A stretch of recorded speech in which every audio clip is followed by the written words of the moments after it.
É com grata alegria que nós estamos aqui compartilhando com vocês a maravilhosa experiência que tivemos em Brasília por ocasião do 3º Congresso Espírita Brasileiro, promovido pela Federação Espírita Brasileira, e foi incluído como evento comemorativo do aniversário de 50 anos de Brasília, fazendo parte das comemorações oficiais, por causa de uma curiosidade, né? Antes da inauguração da capital federal, Chico teria recebido mensagens espirituais sobre Brasília.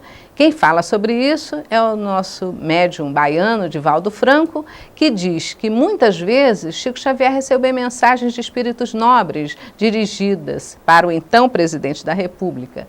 Eram incentivos para que a cidade fosse adiante, apesar das dificuldades que havia na época. E aí está Brasília vitoriosa. Então, o congresso, realizado com pleno êxito, reuniu cerca de 5.000 congressistas lá em Brasília, tendo como tema central Chico Xavier, mediunidade e caridade com Jesus e Kardec. A TV do Conselho Espírita Internacional, conhecida como TVC, transmitiu todo o evento ao vivo para o Brasil e para o mundo. O congresso teve uma repercussão grande na mídia, como na Rede Globo, em programas como o Jornal Hoje, o Jornal Nacional e até mesmo no Fantástico. Chico Xavier é homenageado pela contribuição de seu trabalho e exemplo de vida, em benefício da humanidade, e por sua importância para a divulgação do Espiritismo. Com mais de 400 obras psicografadas, a maior antena psíquica do mundo, é um dos maiores responsáveis pela difusão da doutrina espírita no Brasil e em outros países nos quais seus livros já foram traduzidos.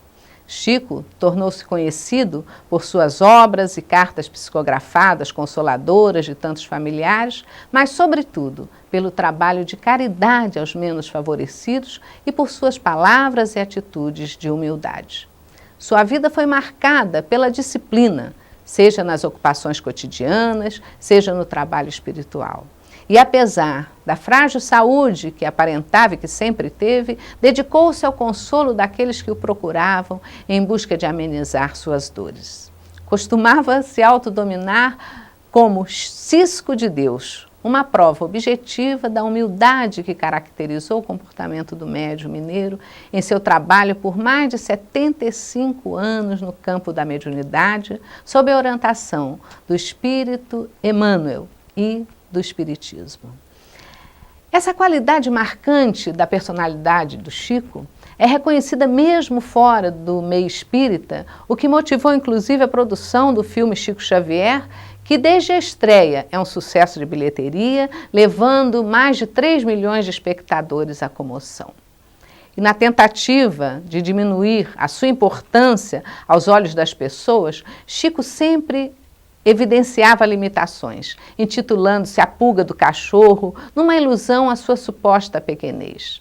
Nós tivemos ouvindo lá no congresso Arnaldo Rocha, marido de Meimei, que contou casos extraordinários da sua vivência com o Chico, né, e ilustrou uma tomada de posição de alguém que ainda tivesse muito karma para resgatar. Disse ele que um dia um amigo chegou para o Chico desabafando, amargurado. Chico, eu não aguento mais, tudo que eu faço dá errado, estou numa luta sem fim, não tenho trégua, mal termina um problema e outro já está engatilhado. E o meu vizinho que não faz o bem, que trata mal os empregados, que é violento para com todos, só ostenta a prosperidade, tem um carrão, um casão, um empregão, e eu que estou aqui tentando ser melhor, só levo paulada? E aí o Chico responde, se incluindo, né? Que bom, meu filho, que bom que nós já estamos nessa fase. Ele está semeando e nós já estamos colhendo. Agradeçamos a Deus a oportunidade através da luta e do sofrimento. Então, ele aí, se colocando numa posição de alguém ainda muito devedor. Sempre se incluía quando dava conselhos para os outros, como se ele também precisasse. Não era aquele guru que do seu pedestal orienta os discípulos como dono absoluto da verdade e em patamar de evolução quase inalcançável. A sua humildade era ativa no trabalho perseverante. Ele exemplificava com os próprios atos as mensagens que ele recebia. E conforme Diz Emmanuel, né, o guia espiritual do nosso Chico, a respeito da humildade que ele exemplificava. Numa mensagem do livro Encontro Marcado, Emmanuel diz: humildade não é omitir-nos, e sim conservarmos-nos no lugar de trabalho em que fomos situados pela sabedoria divina, cumprindo os nossos deveres sem criar problemas e oferecendo à construção do bem de todos o melhor concurso de que formos capazes. E se antes, se a gente vê as histórias dos grandes exemplos da humanidade, né, eles nos colocavam assim numa distância tão grande quanto inatingível da santidade desses irmãos que aqui vieram. Mas o Chico, como contemporâneo nosso, uma pessoa comum como a gente, de quem todo mundo acompanha a vida passo a passo, através de inúmeros relatos e livros, viveu perto de nós, nos mostrando o caminho para a luz, como se dissesse: vem, você também pode trilhar essa estrada. Então, esses 3 dias de encontro, em comemoração ao centenário de Chico Xavier, representaram oportunidade de saber mais e compreender melhor os esforços de Chico e sua dedicação ao bem do próximo. Para o médium Divaldo Pereira Franco, outro expoente na divulgação da doutrina espírita no Brasil e no mundo, o congresso revestiu-se de alta importância, em razão da excelente programação que objetivou, essencialmente, a divulgação do espiritismo, principalmente nesse crucial momento em que a sociedade se debate angustiada nos sofrimentos que nós mesmos desencadeamos ao longo das eras em nossas existências pregressas. Divaldo também esclarece que, à medida que a ciência e a tecnologia alcançaram os patamares mais elevados do seu processo evolutivo, os valores morais permaneceram estacionados no primarismo ainda.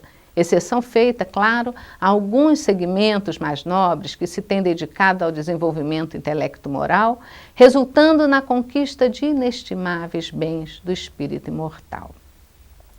Por isso, o congresso foi importante, porque permitiu o acesso à proposta do espiritismo nos seus aspectos científicos, filosóficos e morais religiosos, através dos palestrantes expoentes de nossa doutrina, convidando todos à reflexão em torno do relevante significado da existência humana. Foram depoimentos diversos também de colaboradores de Chico Xavier, de artistas, pessoas que conviveram intimamente com o médium ilustre, revelando casos pitorescos, situações difíceis, as intervenções oportunas dos espíritos, dando os mais diversos exemplos da conduta do Chico, ressaltando seu caráter íntegro, sua alma nobre e sua dedicação à causa espírita, abstendo-se de ter vida própria, imolando-se pelo ideal que ele abraçou, no dizer brilhante do Dr. Alberto Almeida. Então, os exemplos de vivência evangélica e mediúnica de Chico Xavier estão ao alcance de todos nós. Chico tornou-se um exemplo de grandiosidade palpável, mostrou que na sua singeleza se pode ser grande. O médium José Raul, também importante palestrante do Congresso, deu a sua contribuição vendo o Congresso como um marco na utilização dos espíritas do Brasil e da unificação dos espíritas do Brasil e de outros países, uma vez que o nosso Chico Xavier é uma figura emblemática, fundamental e presente em qualquer parte do mundo, onde se pense, fale ou haja em nome do Espiritismo. E Raul Teixeira ressaltou também que, tendo sido Chico Xavier um exemplo vivo de fé, certamente terá passado a todos nós a disposição de examinar o significado da fé, o significado de estudar e trabalhar, no sentido de aprender a ter uma fé verdadeiramente inabalável. Chico, ainda sob o pensamento de Raul Teixeira, pesa bastante no campo da aquisição consciente da fé, nas bases como nos apresenta a fé através do Espiritismo. Então, sobre como explicar essa ênfase espontânea que agora está ocorrendo na divulgação do Espiritismo, né, nos meios de comunicação em nosso país, né, o médium José Raul Teixeira relembra um poeta dizendo: ninguém pode deter a aurora. Então ele reconhece que após tanto tempo de uma luta sem quartel, de embates os mais diversos, de mal-entendidos, de bem cevada má vontade com relação ao espiritismo, e seus seguidores, certamente, é chegado o tempo de brilhar a aurora. É hora do espiritismo, e ninguém mais logrará deter a força dos seus ensinamentos. Raul diz ainda que, como está pautado na lei da natureza, é lógico e coerente, o espiritismo vai conseguindo cativar os mais exigentes e fazer-se simpático a tantos que procuram elementos para entender e crer a vida espiritual, assim como nos apoia no cumprimento dos compromissos que todos trazemos para com a existência. Nós tivemos também a presença da doutora Marlene Nobre, presidente da Associação Médico Espírita Brasileira e Internacional, grande estudiosa das obras de André Luiz, principalmente do tema mediunidade. E ela apresentou no seu estudo no Congresso os temas sobre a glândula pineal e suas funções, sobre o efeito do humor e do pensamento nas doenças físicas, né? Abordagens que André Luiz já fez, né, há anos atrás e que estão sendo agora confirmadas pelos pesquisadores atuais. Temas vistos com heresia, como ficção científica na década de 50, quando foram publicados, agora tem o respaldo da ciência, antecipados em mais de 50 anos pela mediunidade de Chico Xavier. Nós tivemos também Antônio César Perry de Carvalho, um dos diretores da FEB e grande estudioso das obras de Emmanuel. Ele fez uma brilhante apresentação destacando a importância dos romances de Emmanuel dentro do contexto histórico do Espiritismo. Encerrou a sua fala com a famosa poesia de Emmanuel, Alma Gêmea, do livro Há 2000 Anos, que musicada compartilhamos agora com vocês.